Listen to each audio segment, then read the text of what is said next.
welcome back to English Pod. My name is Marco. And I'm Erica. We're bringing you an advanced lesson today. That's right. An advanced lesson where we talk about investing in emerging markets. Right. So it's kind of a business topic. It's kind of a world topic as well. Yes. And it's pretty difficult. Yeah, it is really hard. Right. So if you're listening and you don't understand everything, please don't get discouraged. Don't worry about it because we're here to learn. Yes, and we're here to help you. Right. Mm-hmm. So let's get started with this. I'm really excited about this lesson. Yeah. Okay. Well, Marco, maybe you can tell us a little bit. What is an emerging market? An emerging market is a market that is starting to develop. Okay. And it's growing rapidly. So you can maybe give some examples of emerging market. Well, for example, China is an emerging market. Yeah. In the last years, it's been growing rapidly. More and more people are moving to the middle class and have money to spend. Right, exactly. Mm-hmm. So China is like a really great example of an emerging market. All right. Well, with that, let's listen to the dialogue for the first time.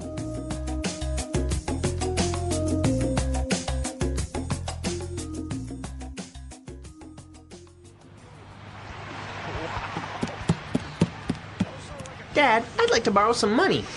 Sure, Johnny. How much do you need? $5? Come on, Dad. I need $30,000. I want to get into the market.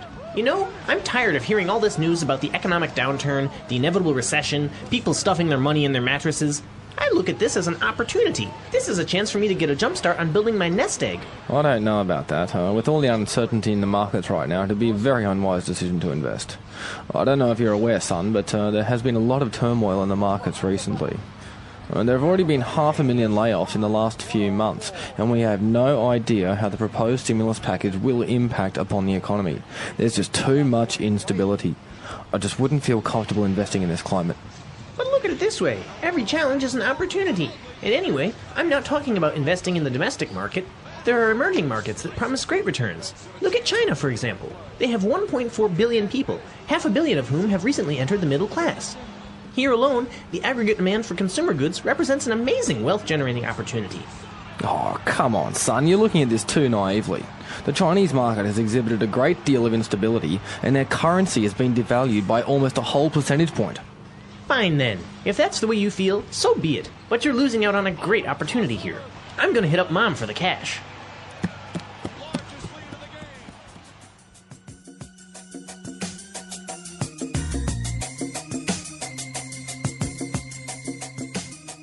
Well, it sounds like the dad has missed out on a really big investment opportunity, hey? Yeah, his son is pretty smart. Yeah. Pretty smart little boy. Uh-huh. Okay, so we have some great words that we want to look at here. Mm-hmm. Why don't we start with the first one? Turmoil. Turmoil. Turmoil. Turmoil. So we have some great examples of how turmoil is used in different sentences, so let's listen. Example 1. With a civil war, a famine, and inflation, the country has been in turmoil for 10 years.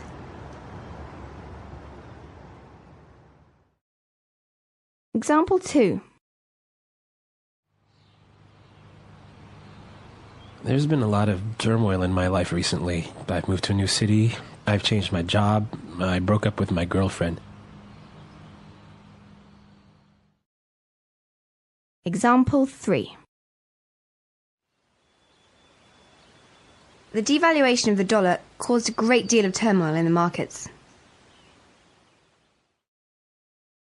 So turmoil is a state of uncertainty, of change, of difficult times. A little bit of chaos. Also, Yeah. So, for example, when there's a lot of turmoil in the market, that means stock prices are changing drastically from day to day. Right. Or the economy is in turmoil. There's a lot of problems going on. Yeah, uncertainty. Uncertainty. Okay. Good word. All right. And we also saw something really interesting in the dialogue about a proposed stimulus package. A proposed stimulus package. So a proposed stimulus package is something that's going on now. Yes, let's break this phrase down. So we've got stimulus package. A stimulus package, something to stimulate the economy, right? Right, so money from the government to get the economy moving. To get it moving, stimulus package. Proposed. It means that it hasn't been approved yet. Right, it's suggested. It's suggested. It's an idea. So the proposed stimulus package for the U.S. economy, for example, is $150 billion. Right. That's $150 billion of American taxpayers' money that the government wants to put into the economy to keep it moving. To keep it moving, right. So if it works or not, that's still a debate, but yeah. It's a proposed stimulus package. So let's move to our third phrase, aggregate demand. Aggregate demand. Aggregate demand. Aggregate demand. So demand is pretty clear, but this word aggregate, what's that about? Aggregate is like a combined, added. Yeah. Right? Yeah. Aggregate demand. For example, in a country like China, where cities like in Shanghai or cities like Beijing, where more and more people are accumulating wealth, the aggregate demand is increasing. Right. The combined demand for consumer goods is growing. Right. More people have more money, so they're spending more. Yes. Okay. You know, Marco, there's a ton of excellent language in this dialogue, isn't there? Yeah, a lot of good stuff here. Yeah, and we want to listen to the dialogue one more time. But before we do, we have 3 words for you that we want you to listen for. Yeah, pay attention to these words. Nest egg. Nest egg. Inevitable. Inevitable. And hit up. Hit up. So, from the context of the dialogue, try and see if you can figure out what they mean. But after listening to it, we'll come back and explain it anyways.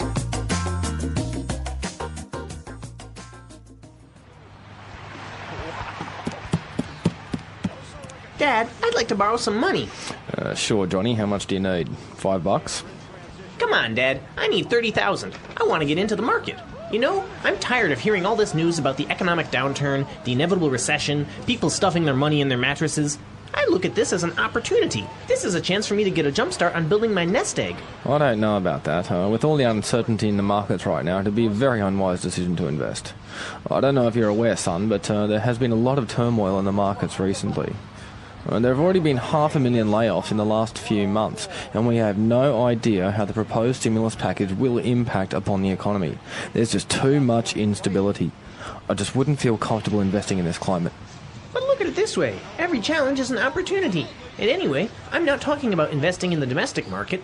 There are emerging markets that promise great returns. Look at China, for example. They have 1.4 billion people, 500 million of whom have recently entered the middle class. Here alone, the aggregate demand for consumer goods represents an amazing wealth-generating opportunity. Oh, come on, son. You're looking at this too naively. The Chinese market has exhibited a great deal of instability, and their currency has been devalued by almost a whole percentage point. Fine then. If that's the way you feel, so be it. But you're losing out on a great opportunity here. I'm gonna hit up Mom for the cash.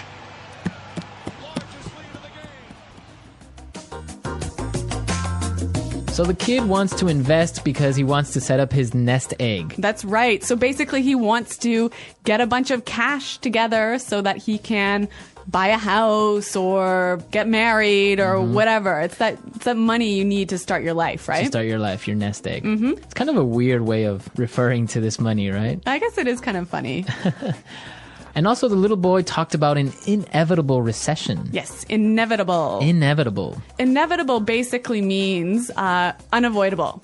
Right. So this guy thinks that the recession is unavoidable. It's gonna happen. Yes, inevitable. You know, this word inevitable, if you apply the root word, you can get a noun, an adjective, or an adverb, right? Right. So we've got some examples where you can see this word in action.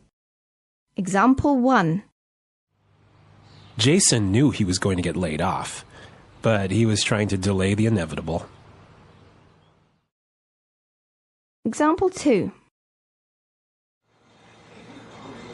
As a new manager, it's inevitable that you're going to make mistakes.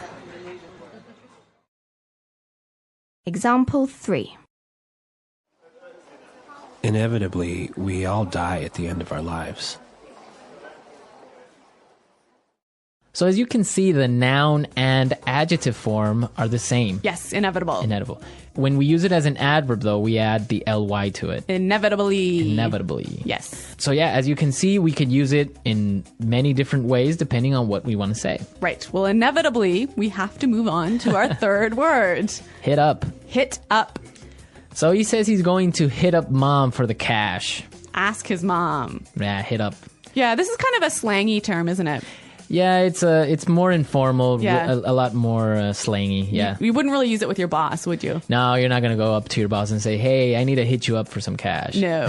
So, Marco, I think this word is only applying to money, right? Well, you wouldn't go up to your boss and say, oh, I need to hit you up for some vacation time. No, it's typically used like for money. In this context. Yeah. Hit them up. We've got some examples of the phrase hit up. Let's listen. Example 1. I'm going to hit up the boss for a raise. Example 2. Are you trying to hit me up for money? Example 3. I don't have any cash. Have you tried hitting up Sophie? She's rich. Okay, so this is our first advanced lesson. I hope you enjoyed it. It is a lot more challenging, I think. Yes. Especially because it's set in a business context, so it makes it so we have a lot of specific words and a lot of technical vocabulary. That's right. Marco, you're exactly right. And I think that our users are going to have a lot of questions about the language in this lesson. So I'd like to invite you guys to come onto our website at englishpod.com. Exactly, where you can leave all your questions and comments, and we'll be there to answer them. But until then, it's goodbye. Bye.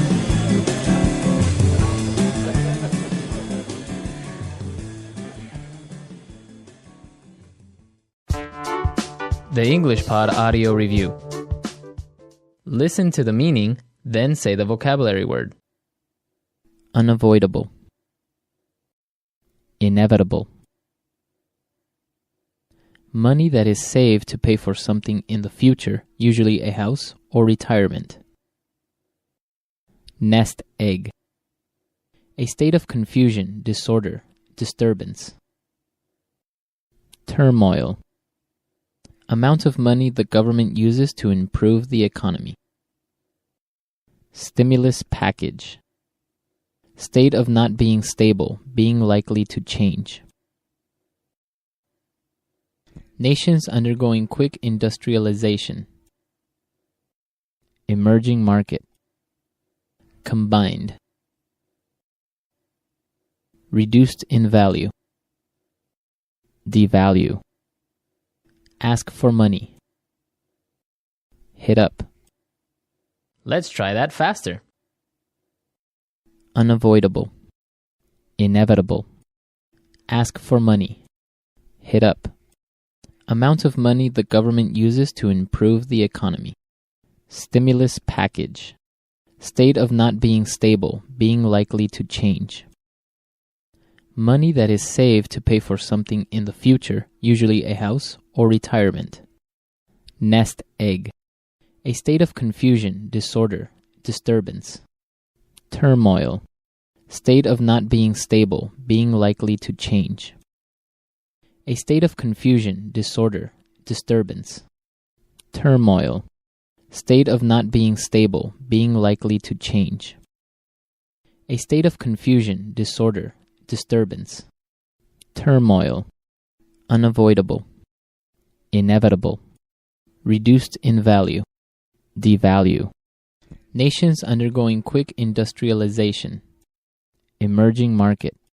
State of not being stable, being likely to change. Nations undergoing quick industrialization. Emerging market. Now say the word and hear it in a sentence. Inevitable.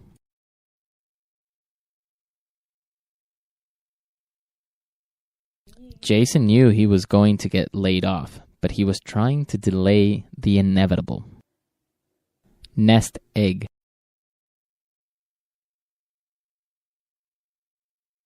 I invested in the stock market 5 years ago and built a nice nest egg. Turmoil.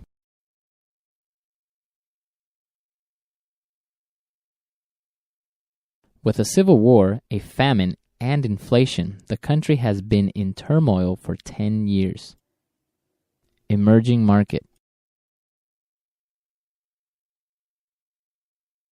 Demand for luxury goods is growing quickly in emerging markets like China. Devalue.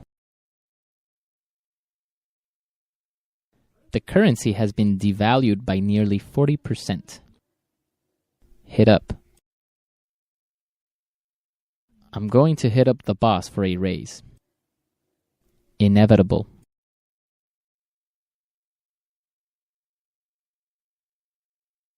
Jason knew he was going to get laid off, but he was trying to delay the inevitable. Emerging market. Demand for luxury goods is growing quickly in emerging markets like China. Devalue. The currency has been devalued by nearly 40%. Hit up. I'm going to hit up the boss for a raise.